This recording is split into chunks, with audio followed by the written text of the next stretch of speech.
Kebijakan Pak Jokowi yang seperti mobil butut itu sudah tidak relevan lagi kalau mau dilanjutkan.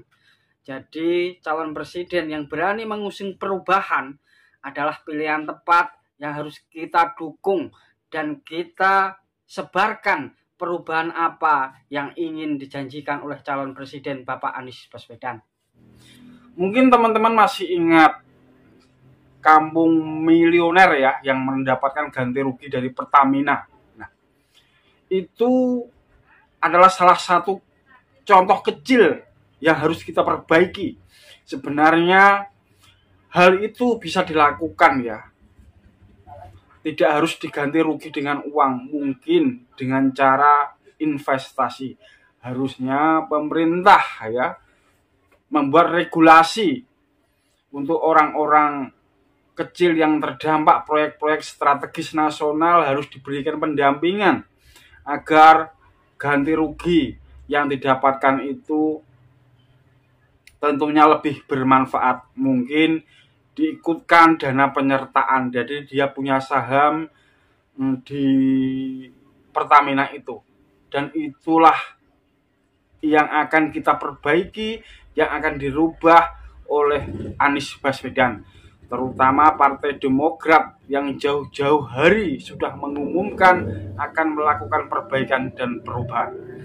Sedangkan yang kedua, sebagaimana yang kita ketahui, Indonesia seperti dicengkram 9 oligarki kaya yang terus menghisap, yang seperti benalu di pohon.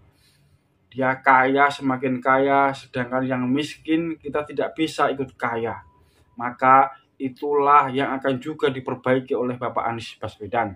Caranya begini. Untuk pembangunan jalan tol sudah tidak tepat ya kalau semuanya diserahkan ke oligarki atau investor asing atau investor kaya. Jadi pemerintah harus mempunyai peran ya, agar orang-orang kecil ya yang ingin mempunyai jalan tol, mempunyai saham jalan tol itu bisa didampingi dan dibuatkan regulasinya, dibuatkan sistemnya, bagaimana rakyat kecil ini juga bisa menikmati dari hasil pembangunan. Dan yang lebih penting lagi, masyarakat yang secara langsung terdampak proyek-proyek tol tidak seharusnya semuanya diganti rugi. Mungkin ada sistemnya, ada regulasinya, bagaimana itu dijadikan dana penyertaan dan masyarakat yang berdampak mempunyai andil besar dalam pembangunan Indonesia. Dia mempunyai jalan tol yang per tahunnya akan mendapatkan income.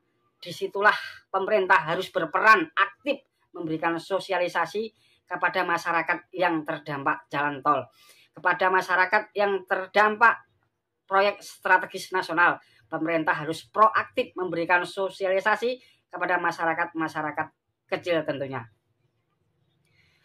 Dari 3 calon presiden, Pak Ganjar, Pak Prabowo, dan Pak Anies, satu-satunya calon presiden yang berani mengusung tema perbaikan dan perubahan adalah Anies Baswedan. Jadi menurut pandangan saya, dengan Pak Prabowo mengatakan kalau ingin melanjutkan kebijakan-kebijakan yang telah dilakukan oleh Presiden Jokowi, itu adalah seperti melanjutkan mobil butut ya. Karena dengan membangun jalan tol dan dibiayai oleh investor asing atau dalam tanda petik oligarki tadi, itu sudah nggak relevan lagi. Indonesia ini sudah jelas sangat kaya. Sumber daya alamnya, sumber daya manusianya, semuanya kita mampu. Kenapa? Dalam membangun bangsa Indonesia ini hanya diserahkan kepada segelintir orang kaya itu. Kita sebagai masyarakat kecil mempunyai peran penting untuk ingin membangun bangsa Indonesia. Harusnya kebijakan, sistem, dan regulasi dibuat sedemikian rupa agar masyarakat kecil ikut ya berpartisipasi membangun bangsa Indonesia.